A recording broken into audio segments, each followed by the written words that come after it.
In this video we will be taking a look into the case of Jack the Ripper, the victims and who he could be. Jack the Ripper was a serial killer who terrorized London in 1888, killing at least 5 women and mutilating their bodies in a unique manner, suggesting that the killer had a good knowledge of human anatomy.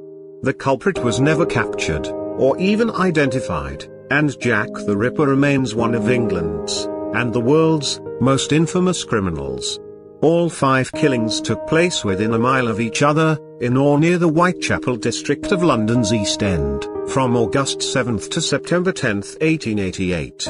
There were several other murders occurring in and around that time period have also been investigated as the work of Leather Apron, another nickname given to the murderer. There were a number of letters that were allegedly sent by the killer to Scotland Yard, the home of the London Metropolitan Police Service. In the letters he was taunting officers about his gruesome activities and speculating on murders to come.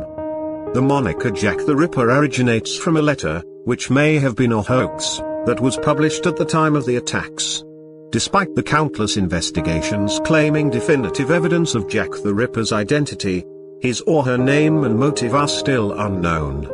There have been numerous theories about Jack the Ripper's identity which have been produced over the past several decades, including claims accusing the famous Victorian painter Walter Sickert, as well as a Polish migrant and even the grandson of Queen Victoria.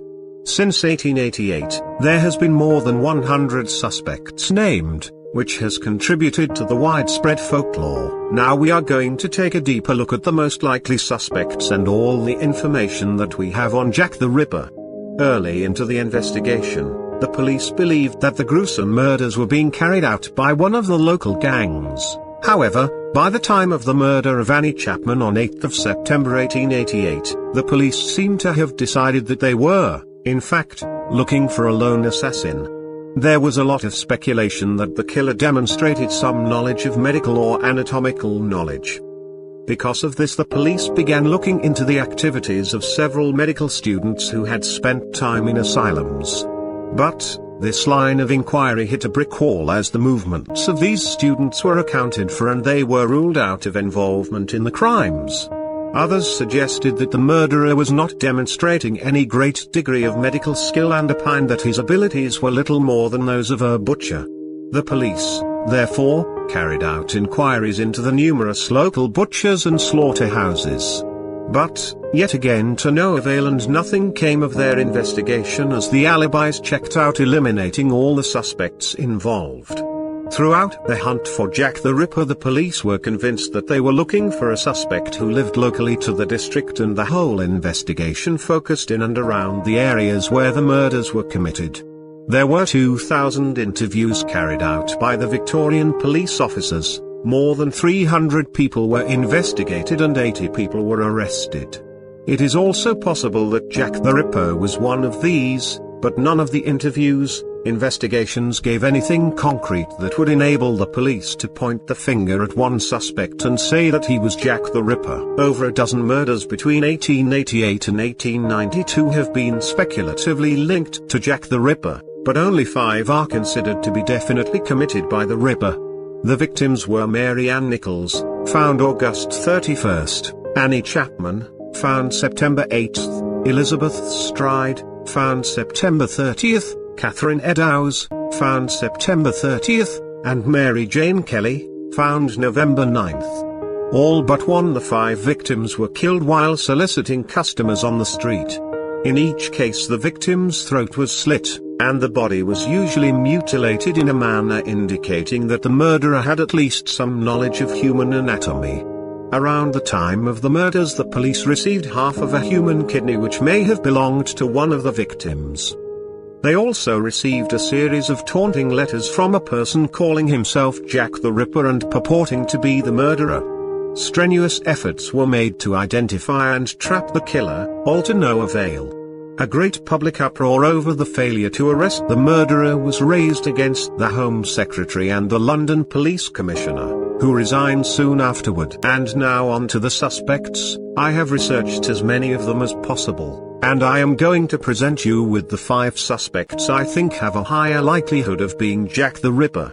Suspect number 1. Montague John Druitt. Although there may not be any scientific evidence that he was Jack the Ripper, the fact that the murders in London's East End ended after Druitt's committed suicide was what convinced one London detective, Melville Leslie McNiggton, that Druitt was Jack the Ripper himself.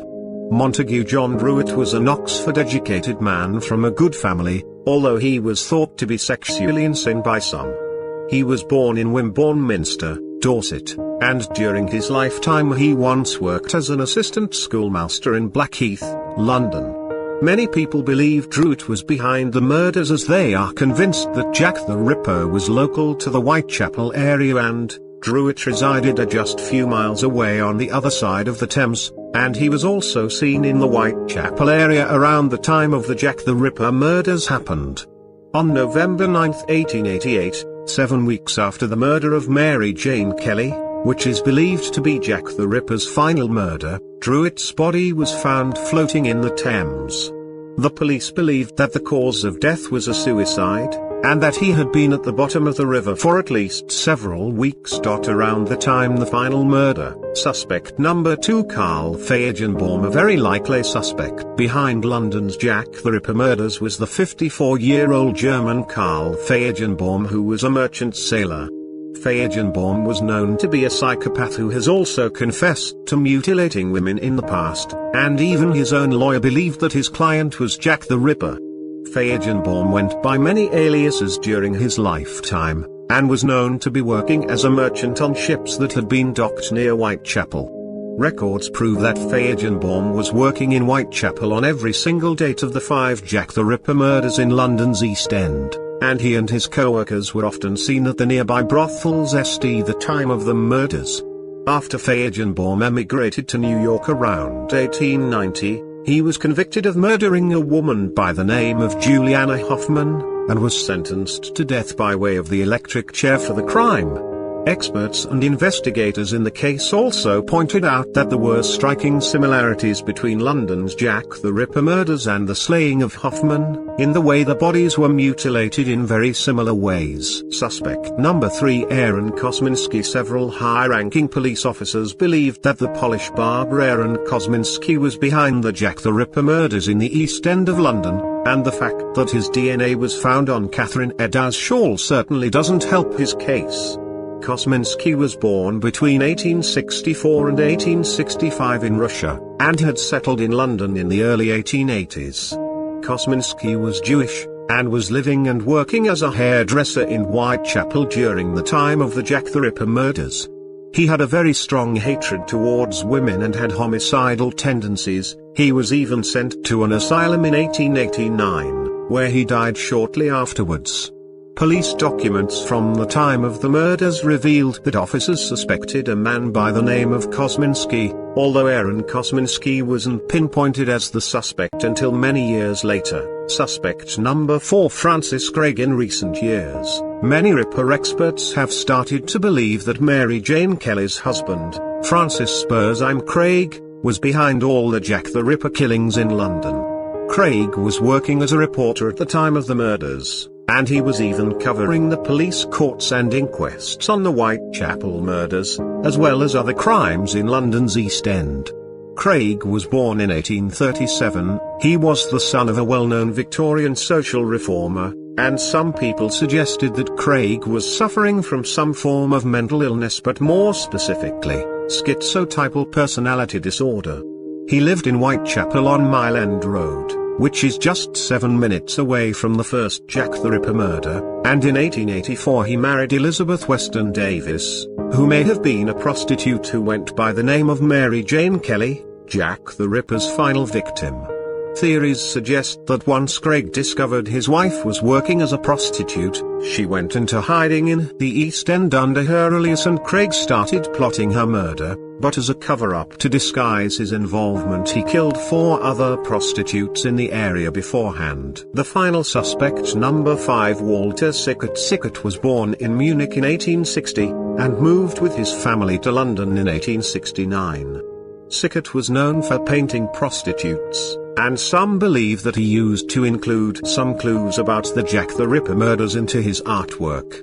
Some experts suggest that the clues are so similar to the actual crime scenes, that only the true murderer could have painted them. It is also believed that Sickert was infertile after having several surgeries on his penis, which is why he targeted prostitutes so violently.